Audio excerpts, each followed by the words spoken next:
Hey guys, what's going on? Zyto and welcome back to the first episode of my Schalke career mode. Now in this episode, well, it's not really an episode, it's just like a sort of guide video.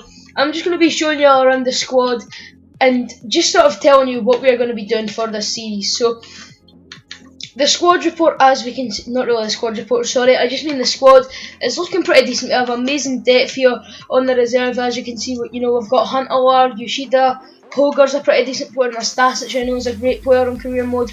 Belhanda I know is a really good player. I mean, look at his stats on and off the ball, he's brilliant.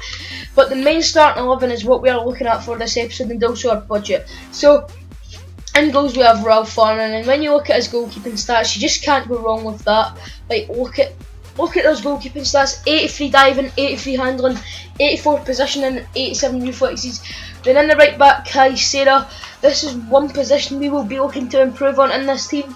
But Kaysera's a pretty decent player, so if any of you guys like him and want me to keep him, just let me know down in the comments below. That would be really helpful. The two centre backs is Joe Matip and Benedict Howades. Now I know Joe Matip is going to Liverpool at the end of the season on a pre-contract deal, but having him on this career mode I know will help me out so much, so it was brilliant to have him. And then making up the back line we have Dennis Iogo, who, you know, all round he's a really strong player. I could even play Kolasinac there if I wanted to, who, you know, he's a little bit better in his mental and physical comparisons, but when you go to his skill attributes, Iogo tops him on that. The two sort of holding midfielders are going to be Højbjerg and Johannes Geis, I think it is. Geis is so good. I know his long shots, they're brilliant. The skill attributes are just incredible.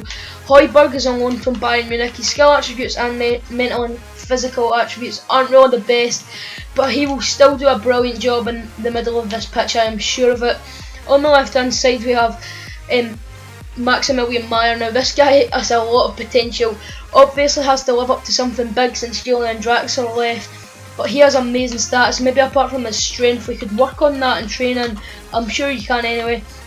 And then on the right is one of my favourite players to use in career mode, Leroy Sané. This guy's been absolutely incredible for Schalke this season. I mean, I watch the Bundesliga football highlights quite often, and every single time I watch it, this guy's name is mentioned so much in a Schalke game.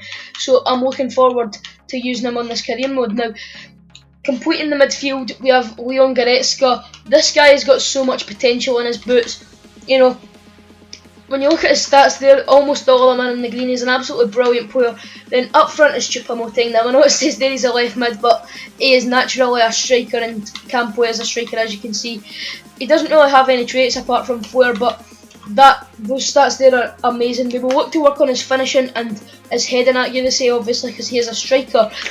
But I think he will do a brilliant job up front, and if he doesn't, we've got De Santo here, and maybe in the second season we'll be looking to sign someone like Donald Mbolo, sorry, and also Belhanda can come on from Højbjerg or Goretzka from time to time.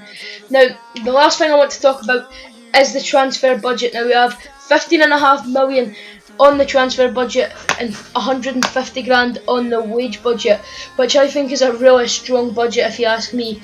But you know, some of the players our scouts have been looking at is Timo Werner, Kachunga, Yusuf Poulsen. I know Yusuf Poulsen is a brilliant player on career mode. Kiyotake, who I actually am quite interested in buying. If you look at his stats there, his best stats are absolutely incredible. And also he's a free kick specialist. I know we have Johannes Geis, but I want someone like him in my team who can control the middle of the game perfectly. Hakan Çalhanoğlu, once again, absolutely incredible for free kicks. As you can see, this thing's specified to free kick specialist, so he's always going to be incredible at free kicks, let's face it.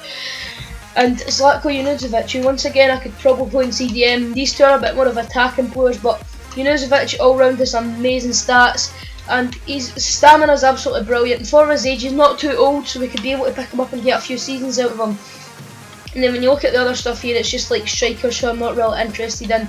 I wouldn't really buy any of these because, you know, if I'm looking for a striker, one with pace usually would come to my mind. None of these really have that. But anyway guys, that's been it for today's video. If you have enjoyed, please leave a like down below. And for now guys, it has been Zyto HD. Peace out.